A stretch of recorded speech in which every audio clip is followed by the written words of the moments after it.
Hello, everyone. Welcome to one more video of my channel. Thanks for being here, first of all. And today, the format of this video is a bit different. I'm gonna be interviewing a friend of mine. We've been studying cybersecurity for a while now. We've been through a few things together. And the idea of this video is to teach you or to help you with all the struggles we've been through, all the obstacles we've been overcoming as well, and we are overcoming a lot of obstacles. So that's the idea of this video, to tell you how our journey in cybersecurity has been so far and what we've done, what would we do differently, learning from our mistakes. So I hope you guys enjoy this video. Please don't forget to subscribe. And let's go to the interview. I'm so excited for that. Mr. Ade, how are you? Very well, thank you. How are you too? I'm very well, thank you.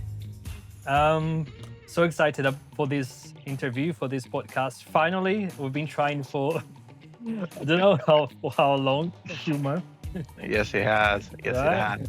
Yeah. Finally, it's happening. Hopefully everything goes well. Hopefully nothing glitches. Hopefully your camera doesn't glitch. Hope so too, myself. Hopefully. Yeah. Amazing. So yeah, I have here a few things to talk about. So we're gonna talk about IT, cybersecurity industry. Well, first of all, I'm gonna talk about myself. Just have a quick background history. I have a degree in business. I've studied cybersecurity, still studying with Ade as well. And I have some expertise in marketing and other things, IT stuff and hardware, etc. And the idea now is to put everything together, and that's one of the subjects of this interview, this podcast. The perspective of cybersecurity. I know we have some sensitive topics to talk about as well, but I really want to be honest, because I don't want people to be deceived by the hype, by the FOMO that's happening nowadays. So I'm gonna give my perspective, and Ade is gonna give his, and yeah. Talk about a bit about yourself, please. All right, thank you. Like yourself as well, I also studied master's cybersecurity with you as in a boot camp, and before that, I also have a master's in information technology. Cybersecurity for me has been something I've been chasing since, well, not directly though, but I'll say directly and indirectly. I'll explain that now. So in 2020, when the lockdown started, and we shifted the, working from the office to having to do mostly hybrid and, mostly work from home and a little bit of hybrid at the time. And a lot of companies were moving into cloud computing. So at that time, I was still more of an IT support person. And then I decided to go into studying about AWS, since they were the biggest cloud providers at the time. And I think they are still the biggest right now. I was studying that. And then there was this global surge in cybersecurity breaches in terms of data being stolen, infiltrations into company network, and then I kind of shifted my goal from just studying cloud into looking into more like securing the cloud. Mhm. Like, let's say you're a company, you're moving your infrastructure from on-prem into the cloud. How else would you ensure the safety of your data in the cloud space? Yes, a lot of these cloud providers do offer security features, but if you don't know how to implement most of them, you'll probably end up having a third-party company, looking into your security, which are also termed as MSSP, or maybe you want to have an in-house IT department that specializes in the cybersecurity aspect. So I decided to focus more on cybersecurity in that regard, and I believe that was where we met, studying cybersecurity. And I'd say over the time I've had two, I'll call it prominent certifications, which is the AWS Certified Cloud Practitioner and the CompTIA Security Plus. I do have little certificates from learning, what I call it, learning institutes or learning websites like Udemy and Coursera as well. But the two major certificates are the AWS and then the CompTIA Security Plus. In terms of professional experience, I have well over 10. I say 10, but it's tilting towards 14 if I'm gonna count it literally. But I just like to have like a round figure. I know a lot of people will probably say why not say 15, but I think I best say 10 in terms of in-depth knowledge of IT. So I'd say I've had over 10 years of experience in IT. It's a mixture of IT support, Dexter support, and now currently working as a service desk analyst with one of the financial institutions here in the UK. And you'd want to say it gives you a background, not let's say a background knowledge of cybersecurity, because you're looking at access control, least privilege. You're working with Active Directories, trying to make sure people, if their account gets locked out, if they have any issues with their passwords, you have access to doing this for them. And then this kind of brings me to this school of thought that even as an IT person, you need to have an element of cybersecurity knowledge, because you have more access. If I'm going to use the word, because you have more access than a regular member of the company. Mhm. And because you have this, it means you have more responsibilities. And if a company is ever going to get hacked through an IT person, it means when it comes to privilege escalation, it becomes really easier for them to do it, because then you have a certain amount of access that a regular person doesn't have, and then automatically giving the malicious actor that level of access as well to be able to push through your network. So based off that, that's my whole story, and that's I believe, yeah, that's where we are now. Nice one. Basically, you already responded the next question. That would be why cybersecurity. So basically, that's what you said, and that's what I think as well. Just because there is an IT department in the company doesn't mean they know everything about cybersecurity, even though it's something. Cybersecurity is part of IT, but it's kind of a trendy subject, kind of new as well. I mean, the term is kind of new, but people that focused only on the security, on the technical security, this is a different department that would work. That's why I say they are between IT and everyone else. Between the IT department, the CEO is in between. It comes to complement the company's resources and everything, right? Especially because what I like to do on my socials and educate people, because humans are the weakest link in cybersecurity. Yep. It doesn't matter how strong the structure is, if people are dumb, and they will do dumb mistakes, they will compromise the whole system, right? That's why I like to educate people and bring all those knowledge and tips and everything else. And that's my answer as well for why cybersecurity. That's why I've chosen cybersecurity. I think my background is a bit, I mean, is very different to yours, because even though I always been to technology, IT and stuff, but I never worked with it professionally. I always Okay. been doing business and admin work and office work, creative work as an actor, as a designer, whatever. But then I think pandemic changed a lot of things, isn't it? Everyone mentions before and after pandemic. For me, it was the same thing. During pandemic, I always wanted to learn no Linux and IT stuff. But then during the pandemic, I was like, yeah, I want to study that. I want to learn that. And then I had the opportunity to start it in 2023, I guess, right? Yeah, yeah, 24, it yeah, sounds something like right. Yeah, that. I should have done way earlier, but it's never too late. never. Yeah. Speaking of that, um, how is your job search going?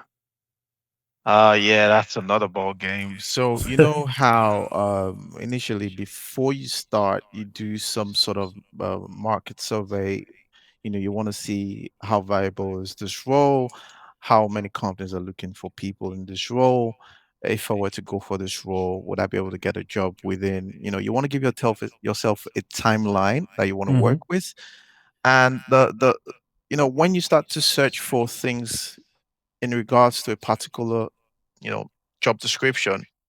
You start to get marketing ads on your socials. You know, telling you how cybersecurity has 500,000 Yeah, jobs, yeah. and there are just probably just 50,000 professionals in the industry, and they are looking for tons of people to grab into this opportunity. And I guess maybe a lot of us probably fell for that, because I'd say fell for that is because it's one thing for you to get the knowledge, get the certifications, Hmm. but it's another thing to break into the industry, because when you do see these roles and you start to apply, I think a lot of companies probably use the ATS system. A lot of them use maybe a referral system. If you don't break through that first hurdle, you'll find it really difficult to land your first interview, which kind of demoralizes a lot of people. It makes a lot of people just lose faith in the industry. You know, sometimes you can sit down on your desk and you say, okay, you know what, let me just have a look at the jobs out there, and you're looking through a lot of them, and you're just asking for 3 years experience in the industry, despite the fact that they're actually junior roles. Most of them are usually like entry level roles, but yet they're asking you for 3 years experience within the same role in the industry, which is kind of Yeah. difficult to have. You know, it's difficult to do. And that's why I kind of believe in the system of referrals. Referrals Mm. help you to get through that first hurdle of being, filtered out when it comes to resume. And I think that was how I got my first interview. Was through referral, and it wasn't easy to get. I wouldn't lie, because a lot of people are busy. So when you reach out to certain people, it could take months before they actually reach out to you. My referral, I'd been on the case for about 2 years. Mhm. You know, I sent an email. I didn't get anything. I sent an email again. I didn't get any response. I sent a message on Teams. Then I got a response. And then that's how it started. You know, we had a couple of conversations. Then it just went on to, okay, send in your CV. Let's have a look. And luckily for me, a couple of roles came up, and then I applied. And I think that was how I was able to get through that first stage of, in resumes being filtered out. Luckily, when he looked at my CV, he goes, "Oh yeah, this is good. This is nice. Oh, you've got this. Oh, that's good."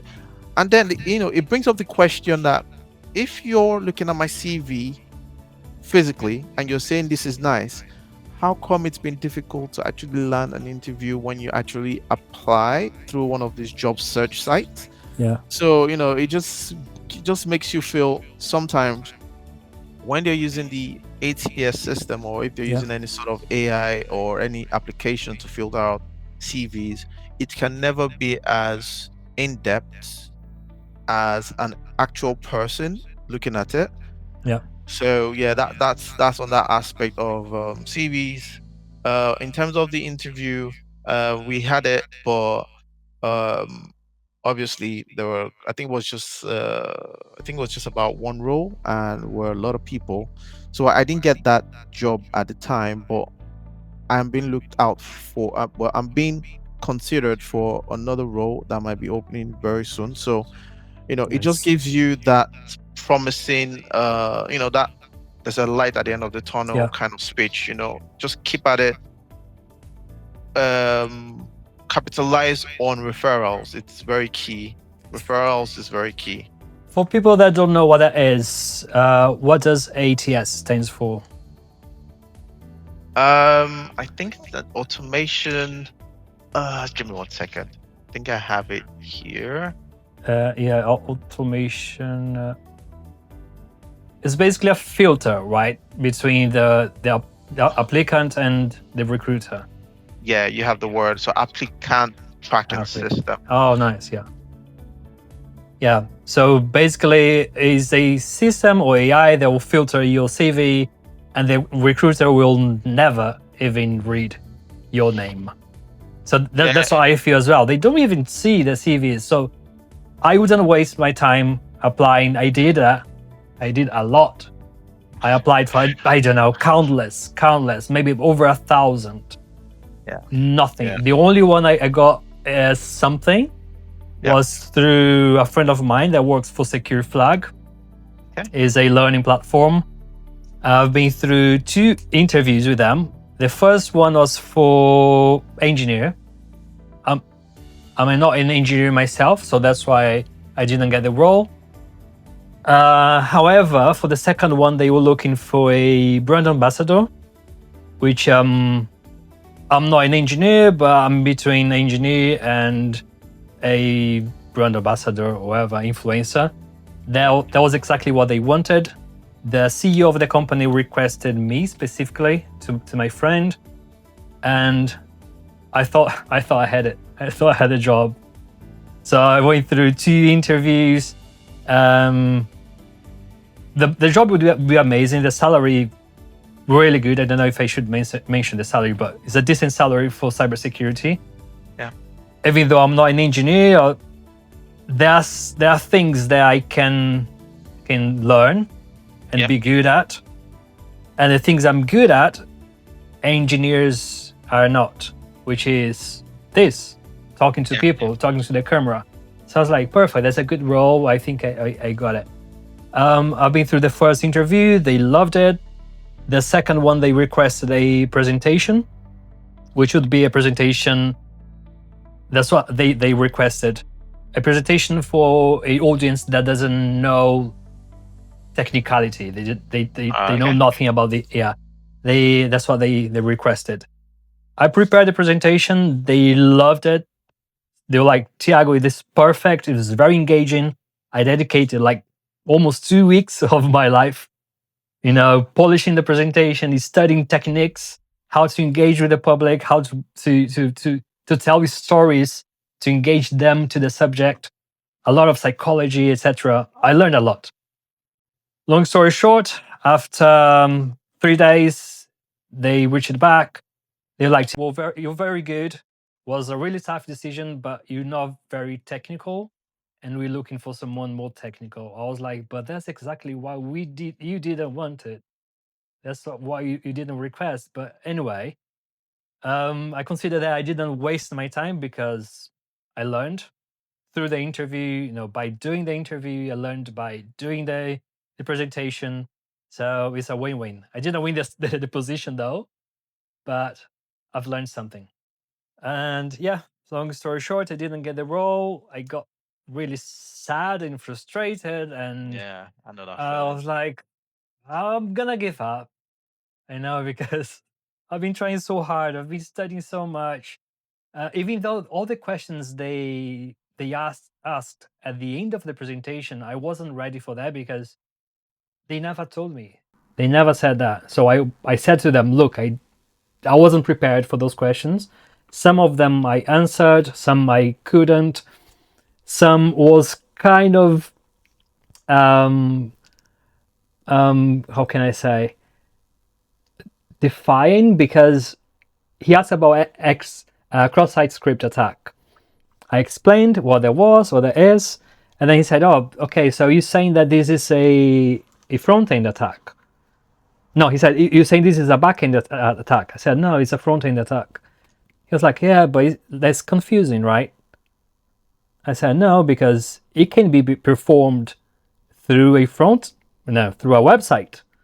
That was my perspective of the question as an ethical hacker, as they know I'm an ethical hacker.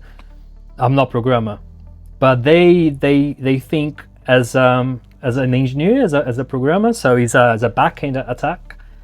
Anyway, I proved to them that I was right. I sent an email afterwards explaining. They never returned. But yeah, experiences. We're gonna keep applying and studying, and if nothing works, this is working. I'll keep doing this. I'll keep doing videos in social media, etc. Because hey, that's something I like as well. Something I enjoy it. So it's also Yeah. a job, Yeah, right? it is good to leverage on something you find passion about, because then you find yourself putting in your all, and then you're going to be proud of yourself when you do watch yourself, seeing Yeah. how you've grown. Because I Yeah. remember, earlier when we did talk, I told you about your videos that I've been seeing on LinkedIn, and I felt, you've grown in terms of the creativity behind your videos. I Oh, saw thank you. the one of the padlock, Yeah. when you were trying to break into the house, and then next thing you went to the padlock, and how you were able to do that. So yeah, it's getting there, and I believe, over time you can only build on what you started. Yeah. And yeah, for every no that we do get, it's just it pushes us closer to the day that we do get a yes, and Yeah. then we do, break into this industry. Because, to be fair, there are a lot of roles that are related to cybersecurity. Because today, if you ask someone that just either just joined or just finished maybe some certification, if you ask them, uh, what part of cybersecurity are you looking at, you'd probably hear SOC, incident response, Yeah. and penetration testing. Yeah. But I bet you there are like a whole lot of cybersecurity roles. I just even realized, you know, there is something called application security Mm. consultant, and what they do is, when you have a project, not well, I'll use the word project. So, let's say you're a company that you build applications for certain products, and normally you have the developers, you have the project managers. They put these things together, but there has to be someone that would make sure that when the CI CD, that's the continuous integration and continuous deployment, whenever that is being done, the pipeline, you want to Hmm. make sure the pipeline is secure, because the pipeline is where, if it doesn't have a sound security, a malicious actor could gain access Yeah. to your application while it's still in development. In and development. and if they can manipulate your application while it's still in development, by the time you push it out into production, it means you've already pushed out a buggy Yeah. application, and that they can leverage on. They can also steal data, because during during the development of these applications, you are privy to a lot of data, a lot of sensitive data. And once a malicious actor can, you know infiltrate into that pipeline, they can get access to that sensitive data as well. So there Yeah. are so many. There's vulnerability management, there's attack surface security. So there are so many cybersecurity roles that someone can actually leverage on, and I'd say when you have the fundamental knowledge when it comes to CompTIA, they kind of give you the foundation knowledge of cybersecurity. So once you're able to know the foundation of cybersecurity, it's easier for you to be able to pivot into any of these roles. And Yeah. then obviously when you get into these roles, the onus is on the company to give you the basic training on the kind of tools that they use, because sometimes they use different third-party tools. For example, I'll talk about, say you land a role in a SOC environment, and all your life you've only been learning about, say, Splunk, Mm-hmm. and the company actually uses Sentinel, or say they use Elastic. Normally you'd probably be going, oh my gosh, I don't know anything about these things, the only thing I know is Splunk. But trust me, the fact that you know Splunk, there is something called the query language in which they use to ask the questions to the logs, through maybe one of these platforms, to see based on what you're trying to investigate. And say you're looking at privilege escalation, you know that on Splunk you want to be looking at event IDs around user creations, successful logons, failed logons, and stuff like that. But if you can know these things, you can actually use that same format to ask your query to any of these other platforms and still get the same result. So basically, all these different roles within cybersecurity, once you have the foundation knowledge, you can pivot into any one of them and just start to build your career from there. So that's my school of thought now, and that's kind of opening up more avenues for me to actually apply now, instead of just focusing on maybe like a SOC role or an incident response role. Yeah, yeah, that makes so sense. Once you know the foundation, everything else is easier to jump to, isn't it? And we're Yeah, talking about all the positions in the market and the hassle as well as that we've been through applying for jobs and trying to get interview, trying to get an opportunity. And what I think is the jobs are there, positions are there, but people are not convinced that we are needed. The companies are not convinced they need to invest. They think it's just wasting money, right? But it's actually investment. They don't know it the is. risk of being hacked, and now they don't know the all the fees they'll have to pay, which it goes up to 4% of the gross revenue annually, or 20 million euro, Yeah, according to GDPR. GDPR. Yeah, So small things, and also that's something I did in the presentation as well. The headache they will be causing to people, they don't consider that, because for the estimative is for every person that gets hacked. I mean, for every company that gets hacked, they are hacking. They are stealing data. Those data belongs to people. Those people, they have a damage between $500 to $1,200. So they are damaging people's life. They are yeah, damaging the economy. They don't realize that. The other day I was talking to a hacker, actually, a bad hacker. He was like, "It's so easy to hack Halifax." I was like, "Okay, that explains why they got hacked in 2017." They're like, "Yeah, exactly. That was a very silly mistake. They were aware of the patch that time. They just didn't do it. They just decided not to." So I think that's a problem. The jobs are there. We are needed, but companies are not convinced that they need to invest money.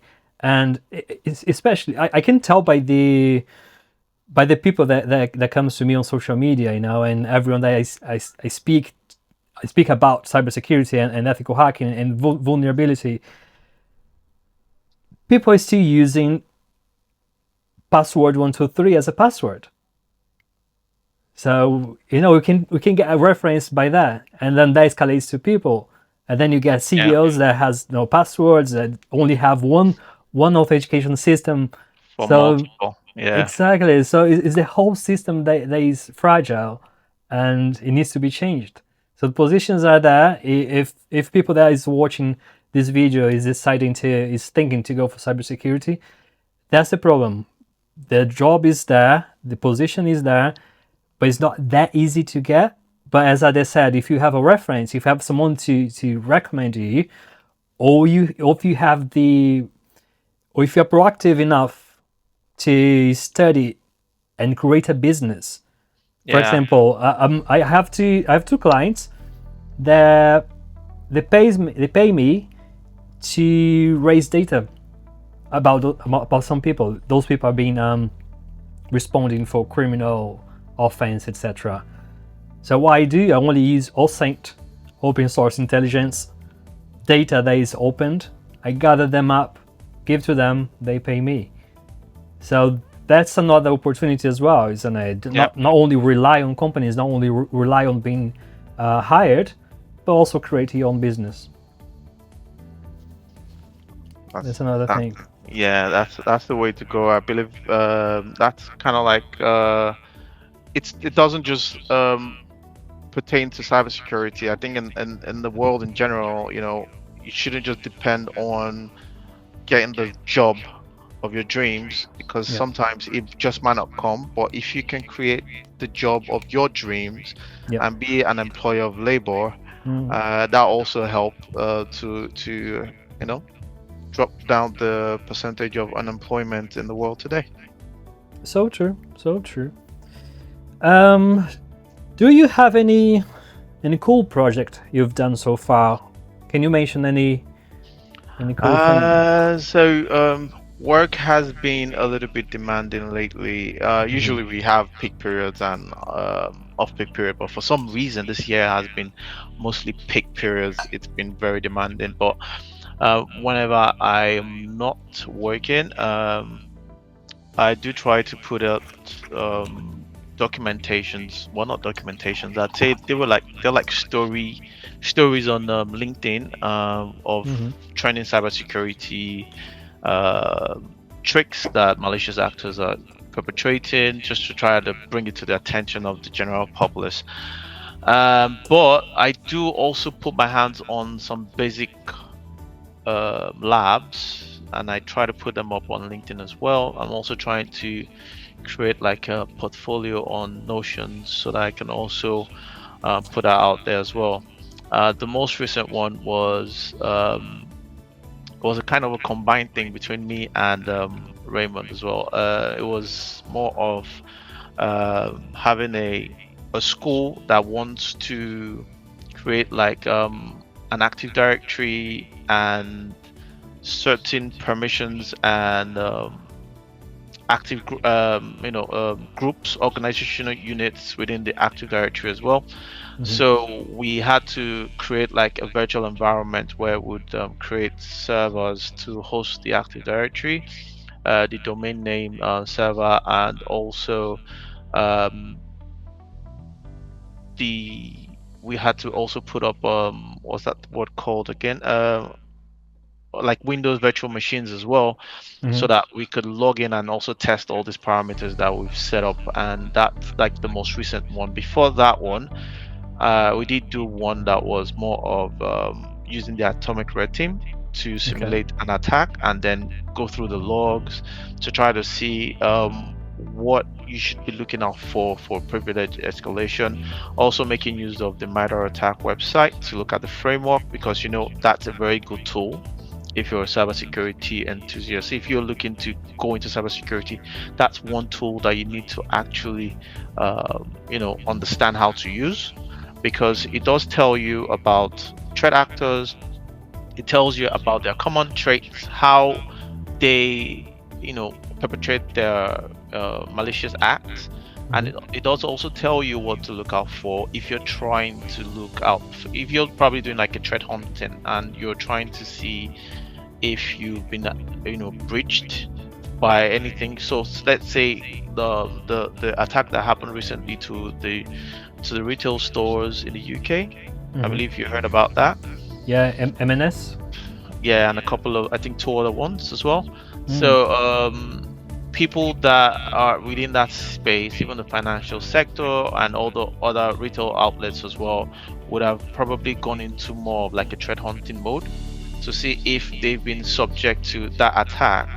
So what they would most likely do is go to like MITRE ATT&CK, look at these malicious actors, look at their mode of operations, and then look within house and see if they've been subject to such an attack before. Because one thing about attacks like this is that they could have been in the system months Yeah. doing nothing and just waiting for the right time, and then you just activate. It could be a logic bomb, it could be a Trojan horse, so many things they could have Yeah. used to penetrate. And then once you have knowledge of the MITRE ATT&CK, you're able to use that to do the threat hunting, then see if there's been any exposures. If there are no exposures, you want to also look at your attack surface to kind of reduce it, make Yeah. sure that you are not vulnerable to this kind of attack, and then put in admin methods just to make sure that it's, as I wouldn't say impossible, but it is very difficult for them to actually do same or similar things to your organization. And I think lastly, you would want to probably um, you basically just put in place mitigations against such an attack in the future, just to make sure you're not, because these are things like, when you spoke about GDPR in this part of the world, when data is involved, it's big deal. It's a big deal. It's a big business, and it's a big deal. So Yeah. it can lead to your company being, suffering reputational loss, because Yeah. people don't trust your brand, people don't trust your system to even want to log into your website, say they want to Reputation. buy something from you. It becomes really difficult. So Yeah. you want to make sure people trust you, and because you want to make sure people trust you, you want to put in place these cybersecurity measures. It's not just good enough to say, oh, I have a defensive team. Nope. You want to also have an attacking team that would Yeah. also act as a malicious actor trying to Hmm. penetrate into your system. Then that way you get recommendations, and then you can put in mitigation steps against it, raise dashboards to flag up if any similar attack is, imminent. Yeah. It's always good to be one step ahead, and also have your defense mechanism in place. Also have something called the uh, engineers. They're the ones that fine tune the software, the applications that you use in your cybersecurity infrastructure. And you probably want to have the incident response. These are the Yeah. people that once there's been an attack, they are swift into responding. They want to probably isolate systems that have been attacked, recover them as fast as possible, just to make sure minimal downtime in your infrastructure. There's so many teams that are at play here, and I believe, yeah, like you said, the jobs are out there. You just need to take the chance with the new people coming up, and allow the people that have been in the industry to train these people, so that we can have more people defending against these malicious actors that are out there just looking to have some form of damaging effect on the organization's reputation. Yeah. Yeah. You approached something very interesting. You said about reputation damage. Between 20 to 50% of the customers that get their data leaked, they decide not to use the services anymore from that company. And plus the downtime, as you said, I think in terms of numbers, is between 5 to $15,000 per hour. So we're talking about money loss. Yeah. You see how little a cybersecurity professional salary is comparing to the damage, right? Yeah, that's correct. That's correct. Right, but oh well. Hopefully, one day it will change. People's mentality will change. That's what we're here for.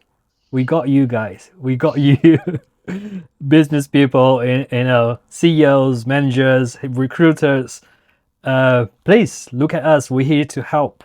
And not only your company needs help, but the world needs the help.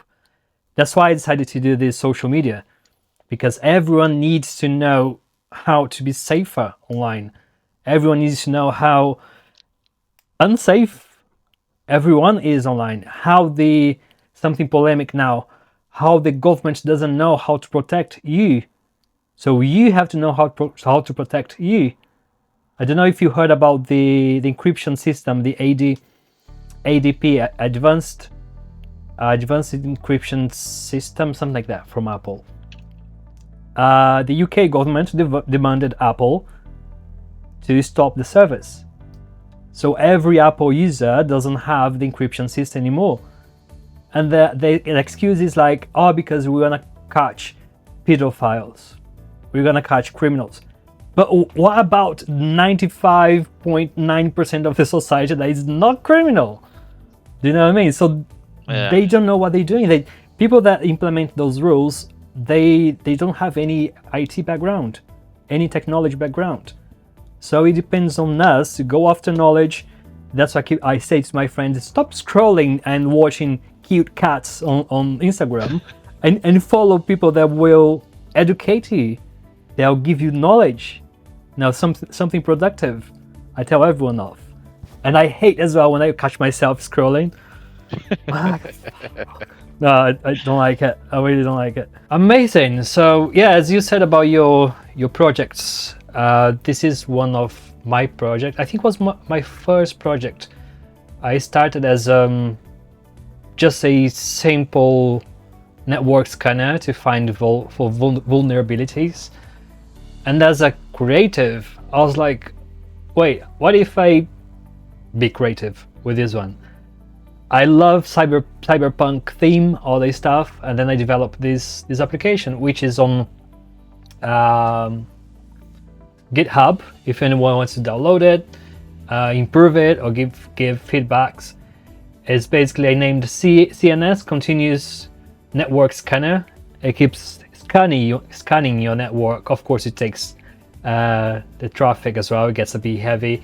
But it keeps scanning the network. Any new device would show here, and this thing is also a 3D, so you can rotate it, and you can see all the devices connected to the router.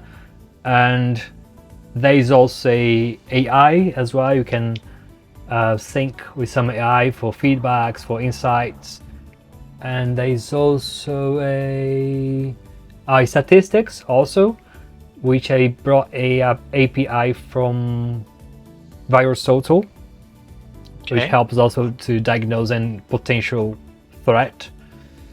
And yeah, it's a prototype. There's a lot of potential. And to be fair with you, I know companies pays a lot for a system like this, and they are not even cool. They don't even look cool like this. So yeah, to be fair with you, I would hire myself if I was applying with a project like this. Even though I'm not a programmer or anything, of course I use a lot of AI. I'm still learning Python and all the things, but it looks cool. I'm very proud of myself for doing this. Yeah, it looks nice, and looking at how you've put it out there. Also, if you were to make it like a cron tab, in terms of running it with creating like a scheduled task on it, because like you said, it could be resource intensive. And if it's resource intensive, you probably want it to run at some intervals, maybe during your off-peak periods, stuff like that. So with a cron tab, you can do like schedule application and get it to run at particular times of the day, so that way it doesn't use up all your resources when you're supposed to be doing more demanding tasks as well. But that's the power of Linux. Like if you know how to do your Linux administration, write your scripts, the sky's the limit. Sky's the limit. So true. Yeah, the idea was to develop something that will tell me if there is a new device on the network. That's why I called CNS, because it's continuous. Continuously So scanning. anything new will, bring an alert or something. But again, it keeps scanning the network and using the traffic, and it gets heavy. It depends on how busy the network is. It might not be advisable to do 24/7. But yeah, it's cool. Yeah, okay, let's talk about our boot camp, which how long did it last? 1 year? I think officially it was 1 year, but we're still studying. Yeah, we're still studying because cybersecurity is an evolving field. There are so many tricks out there that malicious actors are leveraging on, and if we are not keeping ourselves one step ahead, we'd find ourselves way behind, and would literally be as good as non-techies. So yeah, we are constantly upskilling. Upskilling is one of the I believe it should be one of the core skills of being a cybersecurity person. You need to know how to study up, no matter what industry you find yourself, be it a red teamer, blue teamer, or just in between both fences. You want to make sure you are constantly upskilling. Yeah. Yeah. By the way, there's a term for that, isn't it? People that are able to constantly learn. Anyway, I don't remember the term, but there's a term for that. Yeah. So this bootcamp, it took us 2 years. We graduated. We keep studying. I also got the Cybersecurity CompTIA Security Plus certification, which was my first and toughest one so far. Now I'm studying for Pen 200. Oh, nice. Which was advised by my mentor, which is James Key. I think it's James Key, his name. He used to work for the American military something. And he said, Thiago, if you're aiming for that, study this certification, because once you hold it, no one will say otherwise. No one will contradict you. If you hold the certification, you don't need even an interview. They know you're good, because the certification is it's hands-on and it's pretty tough. So I was like, yeah, I like that. I like the idea. Unlike the certification CEH, Certified Ethical Hacker. Oh yeah. It's just theoretical, so you can just literally just memorize the questions and get certified. And it's very expensive as well. So I decided not to go for that one. What else? Yeah, I've spoken about my mentorship. This bootcamp we've done.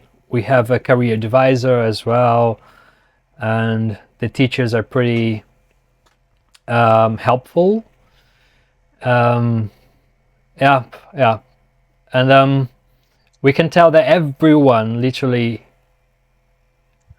no one knows everything. Even my mentor, James Key, he knows a lot, but even though he's still learning, every day comes a new threat or a new type of attack. And speaking of attack, there's something I was wondering the other day. I developed this theory.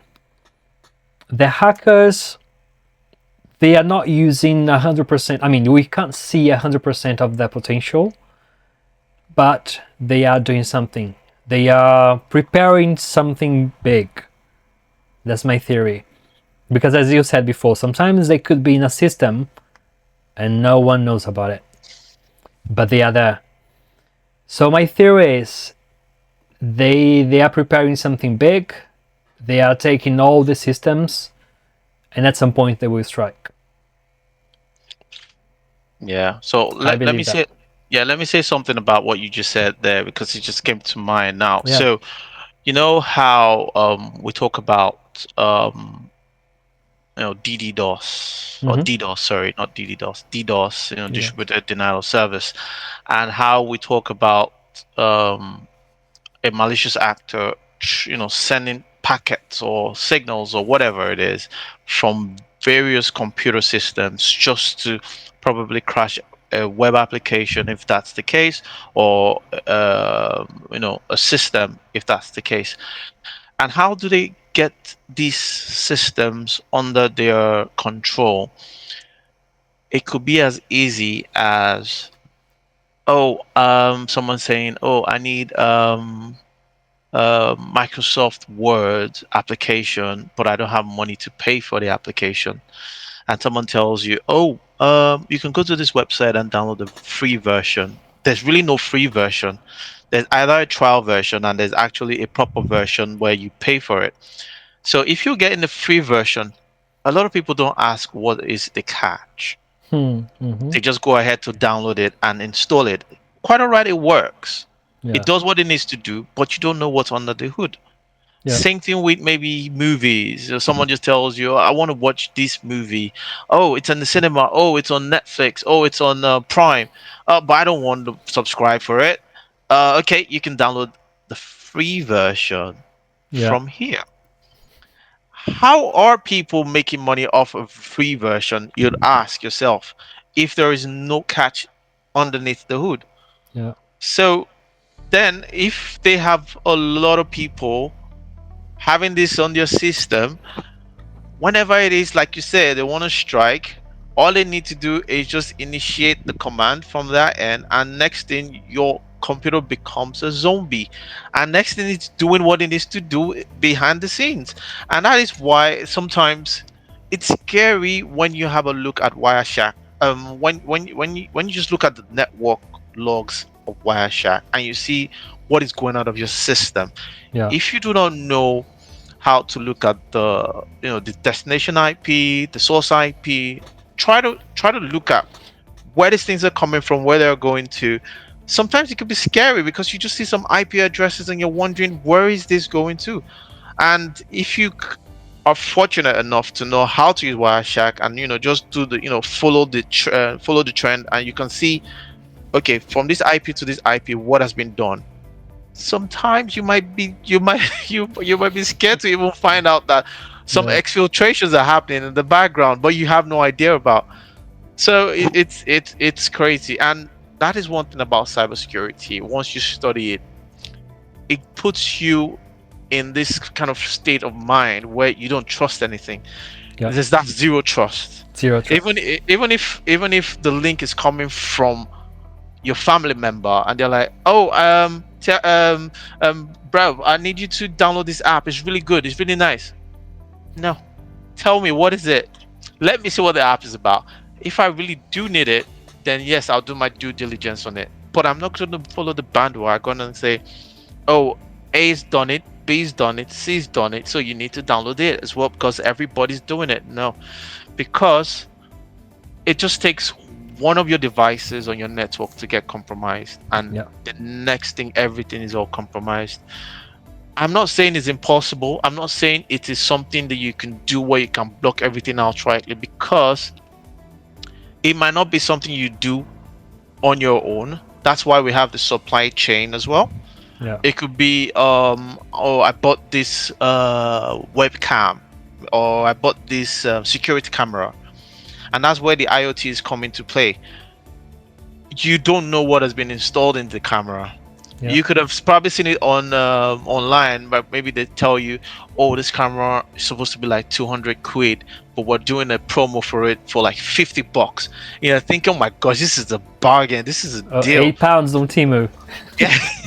Yeah, it's a deal. And next thing, you're buying it and you're plugging it into your network, and that is a way of just opening up like a backdoor to a malicious actor to just gain access into your thing. And I remember a movie that I saw recently. It was about the UK government. They were able to, no, I'm not sure if it was the government or if there were malicious people. They were able to tap into, even as little as the camera of, there are some TVs that have inbuilt cameras, and there's the normal laptop ones as well. They were able to tap into cameras to look out for people look at the screen, see what they're looking into, and they were able to blackmail people. So yeah, it was malicious actors. Yeah, I remember now. They were able to blackmail people based on what it is that they were looking at on the PC at the time. So people that were probably looking at X-rated things. They were able Hmm. to look at their camera. They saw that, oh, okay, this guy has a wife, but he's sneaking behind. He's watching something else. He's not supposed to be watching. And next thing, they just send him like a small snapshot back to his laptop.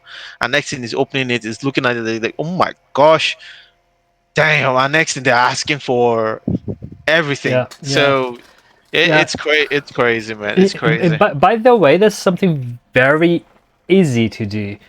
We have. I'm about to do. I think I've done a video already about that, but I'm about to do another one.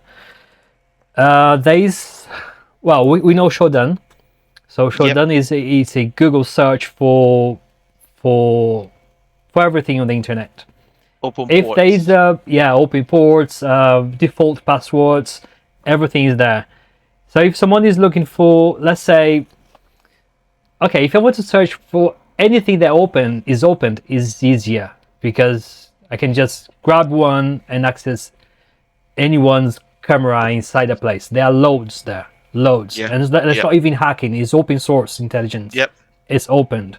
But let's say I want to target someone specific. I want to I want to know where they live, and I want to film stuff, hacker in the film stuff, hacking it, trying to find footage and everything. There's a website called wiggle.net, WIGLE.net, which search we have the whole world's map and every single IP address to their physical address.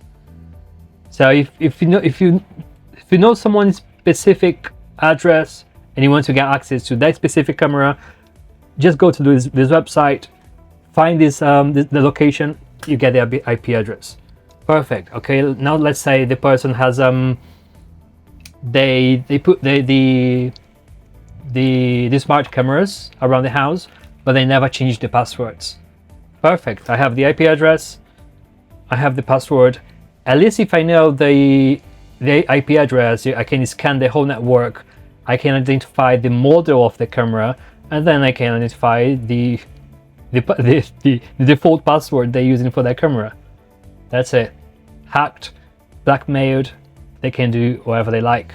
Even rob the place physically if they Yeah. want to, because they know Yeah. when there's no one at home, when they can come in, break in, and take everything. Yeah, and I think that's why for cybersecurity 101 is always change your default password, no matter how Always. tedious you feel it is. You're like, oh my gosh, I just can't start to think of a password. I don't want to have to start, changing all my passwords because when you got the device, let's say you got your router, and at the time you did not change your password, you just used the default password. Please, please, please, if you can, go ahead and change it now, and then take the pain of reconnecting all your devices to Yeah. the router with the new password. You'll be doing yourself a whole lot of good because, like you said, default passwords are like the easiest things to get because there are, for it to be defaulted, it means it's been registered somewhere, for it to Yeah. have been printed onto the device to let you know that, okay, this is your default password. But the only password that is very difficult to get is the one that you've thought of in your brain because it's not Yeah. written anywhere. It's right up there in your head. So yes, that's another thing. Always change the default password. Uh, And as long as they don't use any easy or Password one two non-complex three. password, yeah, password of the three, or just everything lowercase. It has to be Yeah, lowercase, uppercase, yeah, numbers, and symbols. yeah. And I think Ideally, 12 characters. That's a strong yeah, password. that takes a long time to hack, and I think that's why it comes to also something called password complexity. Yeah, You want to also have that implemented in your infrastructure, especially in a corporate environment, so that you're making sure that your staffs or your employees are not taking the easy way out Yeah. of just just going, you know what, I'm just gonna make my password my name. Oh no, I'm just gonna make my password my date of birth, or "Oh, I'm Yeah. just gonna make my password," because as a service desk analyst, we tend to see a lot of people come through saying, "Oh, I've been trying to change my password for over some time now, for about an hour now, and for some reason it's not taking in the password."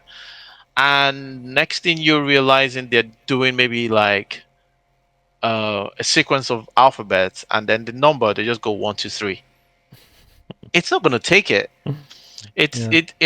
It's been intelligent. I'll say that the well, I said the administrator behind it has been intelligent enough to say, we don't want you to be able to use your name as your password. We don't want you to be able to use sequence of numbers as a password. We Yeah. don't want you to use, so that I think there's a password bank of easy passwords. We don't want you to use any of this. Hmm. Yes, we want you to be able to implement uppercase, lowercase numbers, special characters. Once you can have all of that in your password and then you meet the required lengths, then also there's something called the password age. uh Hmm. you know we want a password to be changed, say, every 6 months. Some people might say, why not 3 months, why not 1 month? Then you're going to have a situation where a lot of people will not remember their passwords.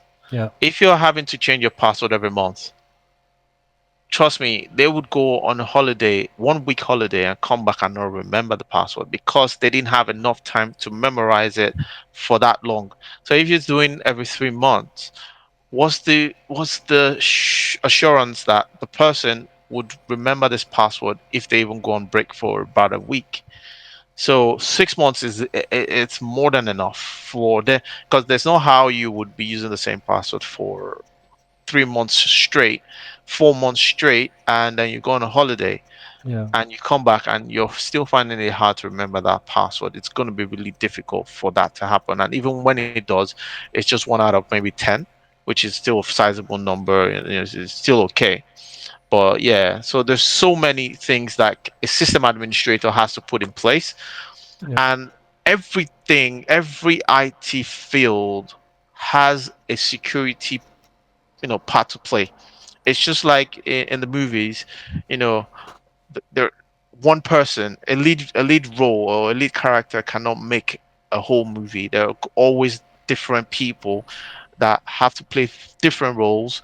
Even people behind the cameras, even Yeah. people holding the microphones, the makeup artists, the dress, the clothing departments, and everything, the stage prep people.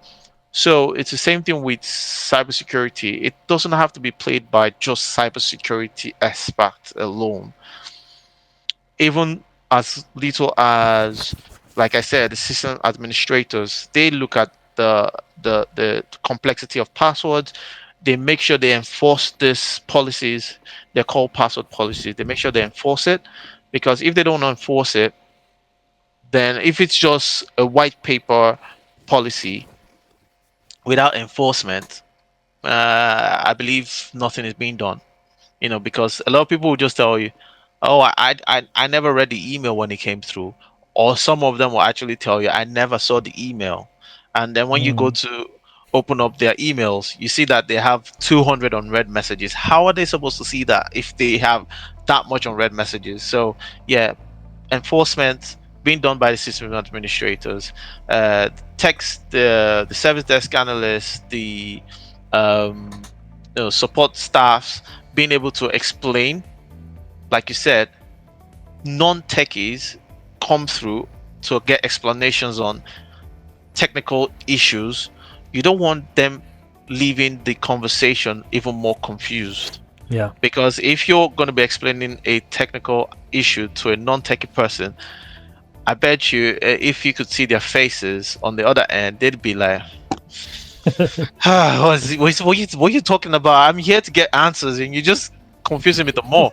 So, yeah, you want to be able to break it down to as easy as Yeah. possible, and let them leave the conversation empowered, understanding why this is there, why this is what it is. Some people can go, why do I have to keep changing my password? But when you tell them about the risk involved, Yeah. the potential hazards of not changing it, because when you look at the vulnerability aspect of it, also multi-factor authenticators, because sometimes you tell people you need to download this application on your phone because you're going to use it as your multi-factor authenticator, and they're telling you, but I don't want to have any work apps or anything related to work on my personal phone. But please, you do need to do it, because as well as it's safeguarding the organization, it's also safeguarding you, because if someone were to attack an organization based off from your vulnerability, it's going to be really difficult for you to explain or make them understand that you're not an insider threat, and that it was just due to negligence that they got infiltrated through your account. So you need to also play your own part, play your own role as a security personnel. Like just like the way you have the police and you have what's it called, people that volunteer Yeah. and do like some sort of policing community work. So it's just like you having your part to play, because everybody has a part to play, no matter Yeah. how small, no matter how little. Everybody has a part to play. Even when it comes to clean desk policy, Yeah. it's something everybody has a part to play. But you got something. You approach something important, which is explaining why. Don't just say don't do this. Say why, because that's how I am as well. If you try to teach me something and you just say don't do this, I will do, because I don't know why I don't have to do. I need explanation. Explain to me why I can't do this. Then I will understand the whole context. I was saying about clean desk policy and all those annoyances that people think is just being fussy, like blocking USB port on a Oh computer. yeah, People don't yeah. understand why. We have the OMG cable. Just plug in, you'll send all the keystroke and your passwords will be sent to someone else. We have flash drives that hackers throw on the parking lot. Someone else will pick up, will plug in, and Yep. that's it. The whole system is compromised. So you have to explain why and how it happens, so people will understand that, and they will collaborate with everyone. Yeah. Yep. Cool. I'm loving this conversation. We could spend hours. We've done like, I don't know, 50 minutes, 1 hour. I could spend literally the whole day here, but we have to finish. One last question for us to close the whole discussion. If you had to start over, what would you do? Or how would you do it? So, like you said, I'm gonna steal one of the things you said earlier.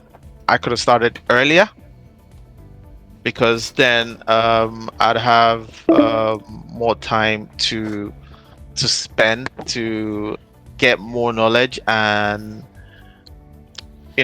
be able to land a juicy role, because like I say, cybersecurity has a whole lot of roles and they are quite interesting, very interesting. I think no matter what aspect of cybersecurity you find yourself, you would be amazed at the amount of tools and the knowledge that you can actually take from the organization that you'll be working with. Yeah. So what I'll probably do different is, like you said, start earlier than when I started. And also being that the world is moving into cloud now, I like the fact that I've already started with the cloud, but I would have probably pushed in more to get more of the security aspect of maybe AWS, because I believe they have a certification also when it comes to cybersecurity in the AWS space. So I think I'd probably invest more in that aspect, and yeah, just keep slugging it.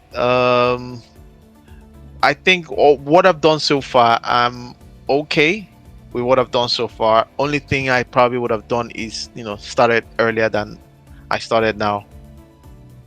Nice. Yeah, I think the same.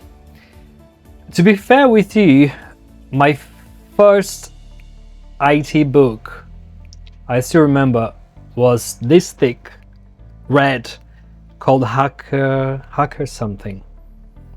I was 16. I always been to hacking, by the way, but I didn't know that time I'm dyslexic. I couldn't finish the book. I couldn't learn it. I still had a few years ago. I never read it.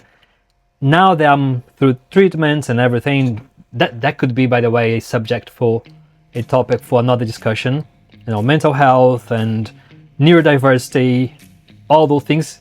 Yeah, by the way, you could schedule this subject for the next time, because that's something very interesting, and everyone is able to learn, regardless the neurodiversity or whatever. Now I know that I can learn, but if I could go back in time and tell myself, look, you are ADHD, you need treatment, you need therapy, don't give up, you will be able to learn. I would have done the same. I would have studied since, 16 years old, and nowadays maybe I would be working for MI6 or NASA, something like that. Good. Alright. Amazing. Ade, thank you very much for being with us. Thank you so much for having me. I hope we can do this soon, because I really did enjoy it, and Likewise. I hope people that are going to watch it also will be able to take one or two things from it. Like you said, we keep learning every day. Yeah. It could be from conversations like this. We share insights in the cybersecurity world, and you can pick up something from it. It could be from the referral talk, it can be from just the general talk about being able to relate with people that are non-techies. It could be soft skills, basically, because IT is not all about the ones and zeros. Sometimes it could just be soft skills. Much more than that. Yeah, it's a whole lot. But yeah, thanks for having me. Thanks for being with us. I hope you guys learned something from us. And high five. Can you do a high? The other side. The other side. There we go. Nice one. See you in the next one. Bye.